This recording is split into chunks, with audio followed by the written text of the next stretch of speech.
I've been co-hosting Philly Pressbox Radio for 9.5 years, but this is the very first time for this topic on our show, and it is an interesting one, Pennsylvania's golden age of high school basketball. To cover that, I'm going to bring in the guy who literally wrote the book. It is Bradley Huebner. Brad, how you doing? Welcome to the show. I'm doing great. Thanks for having me. It's great being on here. Well, Brad, let's talk about this. I know you played a little hoops. You're a writer, you're an English teacher, a sports historian, but what exactly inspired you to write a book about Pennsylvania's high school basketball of an era mostly before you were born? Well, I grew up between Allentown and Bethlehem near Lehigh University. And, not many teams from our area make the state championships. In 79 and 80, Allen High made it back-to-back years. They lost in the state final both years, but it was so exciting, got me hooked on basketball for life. I just thought, oh, this is how it's going to be. Every couple of years, someone's going to go, and then nobody would go unless it was a Catholic school from our area. And then I heard about this team called Fountain Hill from 1955, 56, and 57 over in Bethlehem. They made the state finals 3 years in a row. And I said, well, wait a minute. You're going to tell me that nobody else has done that? No public school in our area has done that? Why aren't people talking about them? Why don't people know about them? And I said, well, you know what? I'm going to look into this. There were two superstars that they had for all 3 years. They started as sophomores and were great again as seniors. I said, I'm going to find these guys, interview them, and I'm going to write a book about them. And, I thought they deserve to get some attention. But then I started researching, and I said, you know what? In 55, they played Wampum in the state finals. And Wampum is this mythical Hoosiers-style team, small school in the state, some people said. And they went in 55 and were undefeated and won the state title. Well, Fountain Hill went the next 2 years again and won it both years. So I said, well, I'll do one of these teams on each side of the state, one near Pittsburgh, one near Allentown. Well, then I found out Kutztown went 3 times in the decade. And I said, I can't exclude them. So it sort of mushroomed into this much bigger book than I anticipated, but I learned so much. It was an amazing process. I should mention the book is called Titles for Our Town: How Tiny Pennsylvania Communities Produced Basketball Dynasties and Shaped Basketball During the Golden Age. So there it is. And you mentioned Wampum. And, when I think of Wampum, I think of former Phillies and White Sox slugger Dick Allen. But he was actually part of that Wampum basketball squad in, I guess, 59 and 60. He made All-State. So Dick Allen, or Richie Allen, as some Phillies fans knew him in the mid-60s, was a pretty darn good basketball player. Great basketball player. And in that picture there, it's Dick Allen and his brother, Yep. Ron Allen. And their older brother, Hank Allen, also played. So they had the 3 brothers, and then their 2 half-brothers played in the late 40s into the early 50s. Great athletes. They said Dick Allen, there was a sign in town, and, they said it must have been like 12 feet in the air. They said he would go up and touch the top of it. He was not a tall man, but was trying to get a hold of Dick. It was not an easy thing to do. I was trying to interview him. And then he passed. I wasn't able to interview him, but I did get his younger brother, Ronnie, and I've interviewed Ron many times. Great guy. Ron played at Youngstown State, scored 1,000 points in college, and Ron's career was pretty amazing. He went into the major leagues. He got 1 major league hit. Late in the game, Joe Torre was the first baseman, and he got ejected. So Ron had to go in and play first base for him. So Ron gets in at bat, hits a home run. It's his only hit in Major League Baseball, but it was one that counted. But just amazing people. And the guy that I didn't know about was Don Hennon. He was the star of the 55 team, and his dad was the coach.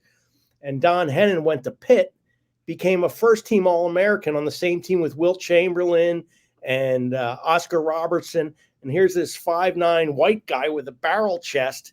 He doesn't look like these other super athletes. But he was a great player. His dad taught him how to play the game right. And the Russian national team would copy their practice techniques, which I thought was amazing as well. There's a Life magazine story. Life magazine was going to go to Farrell High School, which is near Pittsburgh, and they were going to do a big feature on them. They were getting close to their 100th straight win at home. And then they got beat by Altoona just before they got there. So Life magazine said, well, we got to do something else. They went to Wampum and they did a pictorial. They got all these great pictures of their crazy techniques. They'd get glasses and they'd poke out the lenses and block out the bottom. So when you dribbled, you couldn't see it. They had weighted vests. They wore like buckled shoes, like boots at practice, all these things so that when you took these encumbrances off, the game was much easier. And they got some of that from Ty Cobb, the baseball hero, because he did that. And they said, well, if it worked for him, it can work for us. And those are the kinds of, and then the coach, L. Butler Hennon, he marketed those techniques and sold a lot of that stuff. And in my research, that's the amazing thing, is how many guys from Pennsylvania were going down to North Carolina State, Duke, Maryland. That's why it's one of the reasons it's the golden age, because Pennsylvania had blue chippers everywhere you looked. Kutztown in 51 won the state title. Then in 52, they had a rematch with Avalon, and Avalon had these two studs that both went to Duke. Well, one of them ended up transferring out, but the other one was Duke's player of the decade in the 50s. And this is out right near Pittsburgh as well. So Pennsylvania was a great, great basketball state, not just Pittsburgh and Philly, but all over the state. Do you think we'll ever see another golden age of high school basketball, or will that be never replicated in the modern era? That's the $1 million question. We still send guys to colleges and pros from the inner cities. We've always done that. We'll always do that. But what's lost here, and that's why the book was so important, is if you're a small town public school team, you have almost no chance of making that dream run to the state championship where the whole town gets behind you and everybody's on board and everybody's at the game, and you're basically becoming eternal through your exploits on the hardwood. I don't think we'll ever see it, because now it's all charter school, Catholic school, open boundary city school that can draw from anywhere. I saw something the other day, and I don't know that this is accurate, but something was posted that said St. Joe's Prep had well over 100 zip codes represented in their school. Wow. Because they can pull from multiple states, and they do, and stuff like that. So they're winning every football title. In basketball, Newman Goretti almost always wins it. It's the same schools over and over, and therefore nobody's going to the games. So that ruins the atmosphere, which is what you had in the 50s and 60s. The whole town was there. If they had smaller gyms, so it was easier to sell out, but the line went around the block during the JV game if you wanted to see the varsity game, and they were all sold out. The names I'm going to mention aren't from these small town schools, but man, what a list of great players from Pennsylvania. Wilt Chamberlain, Paul Arizin, Tom Gola, Ray Chink Scott, Earl Monroe, Maurice Lucas, Guy Rogers, Jeff Petrie, Wally Jones, and more recently, Rasheed Wallace, Rip Hamilton, Kyle Lowry, and Kobe Bryant. And that's just a partial list. A lot of great players from the Keystone State. Well, and that's why I said Philly and Pittsburgh will always have great players. Philadelphia it's like a state unto itself. So many great players, so many great coaches, so much history. And what I found, Chamberlain in 55, they went out to Farrell, and Farrell was this big name on the rise. They would end up winning 7 state titles. And Chamberlain played them, and Farrell beat them by 1. And I talked to the guy who made the winning foul shots to win the game. The one headline said, Farrell wins in a home decision or something like that, because they thought the refs really hurt Overbrook. But then in the late 50s, Overbrook had those other guys, Wally Jones, Walt Hazard. They had Wayne the Cane Hightower, who would go to Kansas and play in the NBA. Yeah. And they were all on the same team. They had basically 4 pros on their team, and they ended up playing Dick Allen and Wampum in the Johnstown tournament. And that's my next book. The Johnstown tournament would invite 4 teams every December, and they'd go out, and it would be 4 teams. They could be DeMatha from DC. They could be a team from New York, New Jersey, wherever. And you got to see the best games basically in the East. And Dick Allen went against Overbrook and all those names I just read, and Wampum could not compete with that. Overbrook was really, really good, as you well know. So the book I'm writing now about the Johnstown tournament, I'm actually getting into more of the Philadelphia guys with that as well, because you have Simon Gratz, you have Roman Catholic, you have Ben Franklin, you have Dobbins Tech when they had Hank Gathers and Bo Kimball. So the city of Philadelphia always has been, always will be loaded with talent, and it's such a great basketball place. two final quick questions for you, Brad. In doing the research for the book, was there anything in particular that surprised you greatly or blew your mind? All the time, stuff was always, the more people I met, that was one of the hardest parts about writing the book. I would learn this and I'd be writing this chapter about this. And in researching that chapter, I'd find something else that would sort of shoot off. And I'm like, I can't not include that. That's so good. So that's why I say the book's about three dynasties, but it kind of veers off into other areas. The one thing I thought was amazing, Dick Allen from Wampum from that era, he was the Rookie of the Year his first year in baseball. Yep. And then the year before that or after that, I'd have to go back and check. There was a guy named Gary Peters, who was the Rookie of the Year and Pitcher of the Year for the Chicago White Sox. Well, he was playing out at Mercer High basketball.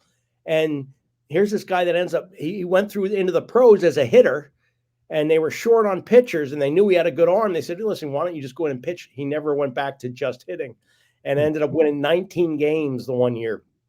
And here's a guy, when he was in high school, just to kind of hang out with his dad, he joined his dad's semi-pro baseball team because his high school team didn't have baseball. So here he was playing in this great basketball program at Mercer High, no baseball to speak of, goes to play with his dad, ends up becoming the American League Rookie of the Year. So two guys from that little town, and stuff like that happened all the time. Last thing, when anyone talks about basketball-themed movies, of course, they always mention Hoosiers. It's always at the top of most people's lists. Was that, and it was inspired by a true story, which some people may not know. I'm guessing you're a fan of Hoosiers? Oh, greatest movie ever made. Yeah, I'm a fan of it. I actually talked to Angelo Pizzo, who wrote the movie, and interviewed him for the book. He's in there as well. I talked to Bobby Plump, who was the guy on the actual Milan team that made the game-winning shot that gave them the state championship. Yeah. And I tried to get Oscar Robertson, was not successful with that. But he won it the next 2 years in Indiana at Crispus Attucks. But in Ohio, it was Jerry Lucas in the mid-50s and his Middletown, Ohio team. He was 76-0 his 3 years of high school. And it was either in the state final, the state semifinal. They finally got beat his senior year. He was about to win 3 straight state titles, and they lost. But Jerry was great. He sent me a ton of pictures of him and Oscar and all this stuff when they became pro teammates. So I try not to over mention Hoosiers because I know everybody that writes a book about a small town team now, they either call it Pennsylvania's Hoosiers, the Hoosiers of baseball, if it's a baseball team. But what most people don't know is the movie, the play, that championship season won the Pulitzer Prize. It was written by a guy from Scranton about the Farrell High School 1952 champs. And then John Updike's book collection, the Rabbit series, which he wrote about basketball in the Kutztown area and Shillington when he was a boy, ended up winning the Pulitzer Prize for that. So you had basketball in Pennsylvania in this era really contributed to so much of popular culture people don't even know. In fact, Cameron Indoor Arena at Duke, the guy it's named after was from Irwin High School out near Pittsburgh, ended up going down to Duke to coach football and basketball, became the AD, and sketched out on a matchbook his plans for the arena. Now it's one of the most famous basketball arenas in college basketball with his name on it. Folks, the book is called Titles for Our Town. And look, it's for basketball fans of all ages. Brad, finally, where can people find this book? And do you have a website or social media that you want to promote? Yeah, you can go on to Amazon.com and type in Titles for Our Town. That's one place. We just got it loaded on Barnes & Noble's site today, so you can get it there. We're trying to get it out into the Barnes & Nobles. That's our next thing. And then I have several websites. One of them, author Bradley Huebner. Another one's called sportsrat.com, where I have a lot of my past articles. But one of the other guys I think that blew my mind, and you're talking about movies, Sonny Vaccaro was from Pittsburgh, and the movie Air that just came out about how he signed Michael Jordan for the Nike. Sonny has been a big supporter of me through this book and has helped me get in touch with people. So he's another guy. There's a Pennsylvania guy who totally changed the sneaker industry. So just one great story after another from all these great people. Brad, this was a blast. Good luck with the book, and happy holidays. Thank you. I appreciate you having me on here. It was a great time.